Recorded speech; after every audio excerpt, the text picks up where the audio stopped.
Board game mechanics are the ways in which the board game works. It is the general approach to what players are going to be doing in the game. Some of my favorite types of board game mechanics are ones in which you have specific actions you can take. You have a list of actions you can choose from. Having some kind of interaction with other players, especially if there's some kind of conflict. If I'm trying to achieve a goal before another player, games where I can take actions that actually prevent my opponents from being able to accomplish something. There is so much more than simply rolling a dice or rolling a set of dice rather and moving across the board. Game mechanics can be so much more richer and so much more involved than any of that. So we're going to take a look at just a few of those here today and see what kind of mechanics we might want to place into our board game ideas.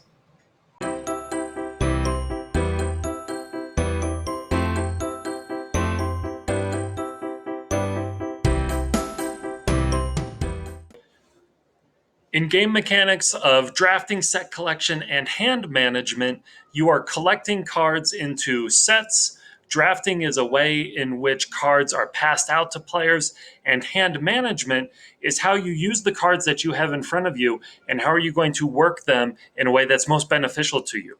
All three of these are very well demonstrated in the game Sushi Party Go.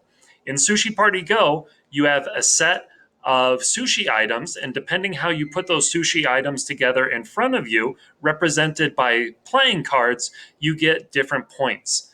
Now you're going to manage a hand of cards. You're going to pick one to put in front of you to create your sushi plate. But once you pick your card, you take that hand and you're going to pass it to the player next to you. So not only do you need to decide what card out of this hand do you need, you might also be thinking about what card could you prevent opponents from getting to create the best sets that are going to get you more points than any other player. So lots of mechanics all coming together into one fun, engaging experience. Worker placement and resource management games are games where you are trying to move around different parts of a board, and depending where you're moving, controls the type of actions you can take and maybe prevents some of the actions an opponent could take. So here, this board on the left is the board to the game Dinogenics, where you are building your own Jurassic Park style park. And depending where you send your workers on this board, you can collect DNA to make dinosaurs. You can buy buildings for your park. You can bring more visitors. All of these things are beneficial to you, but they're also limited. You need to manage the resources available because if someone else takes a spot before you're able to get there, now you can't take that action this round. This game over here, Rajas of the Ganges, is same kind of thing. Wherever you're moving on the board, you are taking actions more beneficial towards creating your own kind of complex here that you want to be better than everyone else's. Now, this game also uses dice mechanics as your resources that are limited and you utilize to take your actions. Modular board games, grid movement, and campaign games are illustrated by these two examples I have here. This is called Seven Continents, the seventh continent, rather, and this game right here is called Gloomhaven. These are both modular board games in that the game board itself is not a fixed piece. These are actually individual tiles that are placed together to create the seventh continent in this game. And here in Gloomhaven, depending on what campaign you are playing, you can kind of see the puzzle pieces here on the side. You have a lot of different boards that would fit together to create the actual play space. These games then have your players move across these grids that are defined. And in both of these games, once you are done, you're not just playing the same board game over again. You actually have a continuing story that as you progress, the story gets bigger and bigger, and you're moving on and you are uncovering secrets. You are making decisions on what path you're going to take. So a campaign is a great way to make a game that people are going to want to play over and over again. The next style we're going to look at, or rather the next mechanic, is social deduction. So same as when we played Ultimate Werewolf, this is where players have a role that is often secret and everyone needs to work together or work individually to try to, in some way, discover what everyone's role is. In Ultimate Werewolf, you're trying to discover who is secretly the werewolf and who is taking out the villagers. In this game right here, two rooms and a boom, you have two rooms with people in it. And you are either on the red team, who is led by the bomber, or the blue team led by the president. You are trying to find your teams, you're trying to find the bomber, find the president, and depending what side you're on, you're either trying to get them together into the same room for a boom, or you're trying to keep them separate so that the president survives. In hidden movement games, all, some, or even one player has movement taking place along the board that is hidden.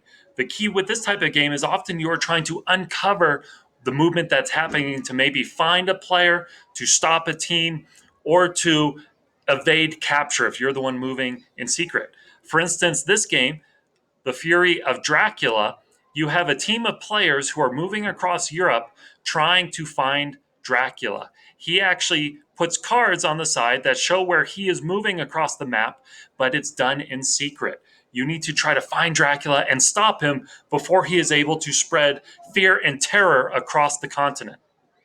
In the game Captain Sonar, you have two teams who are isolated and separated by this awesome divider that splits the table in half. Both teams are moving their submarines on a grid map. They're working together as a team to keep their sub together, but their movement is secret. The other team knows what directions you're moving, but they don't know exactly where they are.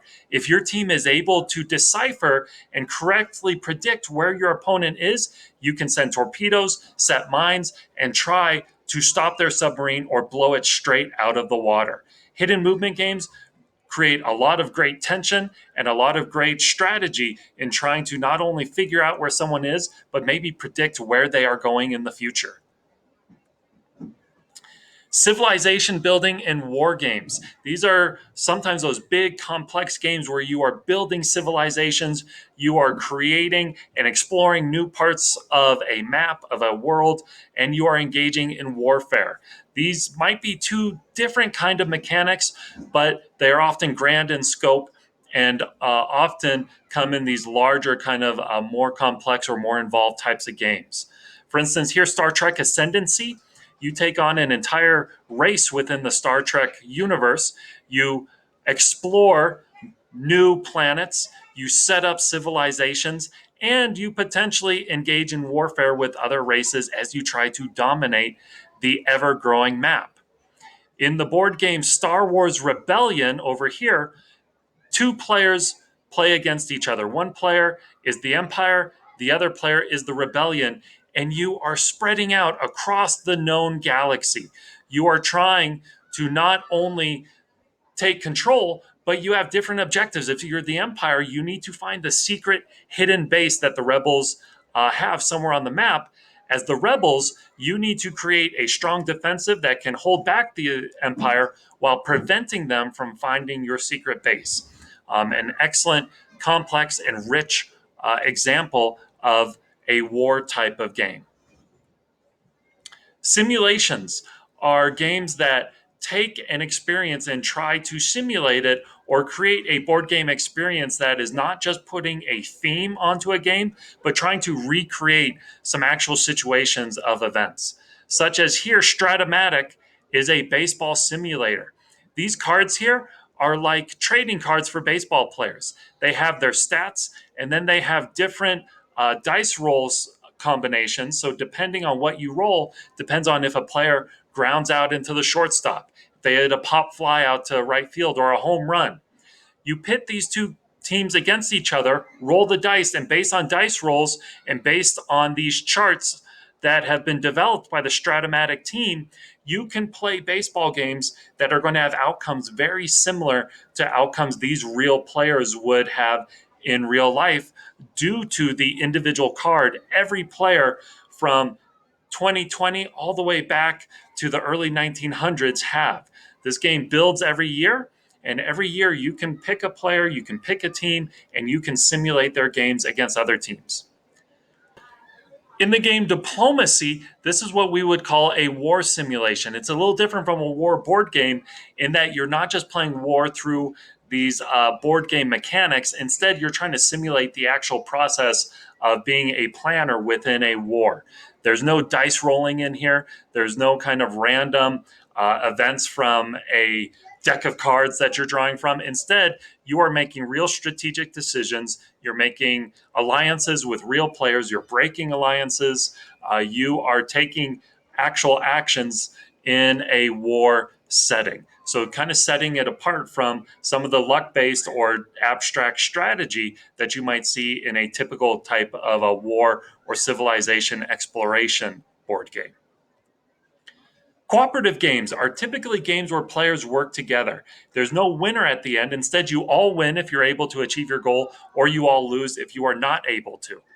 For instance, in the game Horrified, you are a number of players in this town, and you are trying to stop a number of Universal Films monsters from taking the town over. You're moving around, you're sharing resources with each other, you're working together to try to plan the best move each other can make to try to stop Frankenstein's monster, to stop Dracula, to stop the mummy, creature from the Black Lagoon, Wolfman, whatever it might be.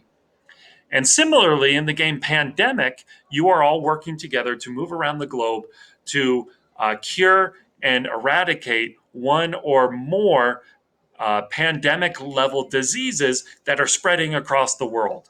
You either win together or you lose together in a cooperative game.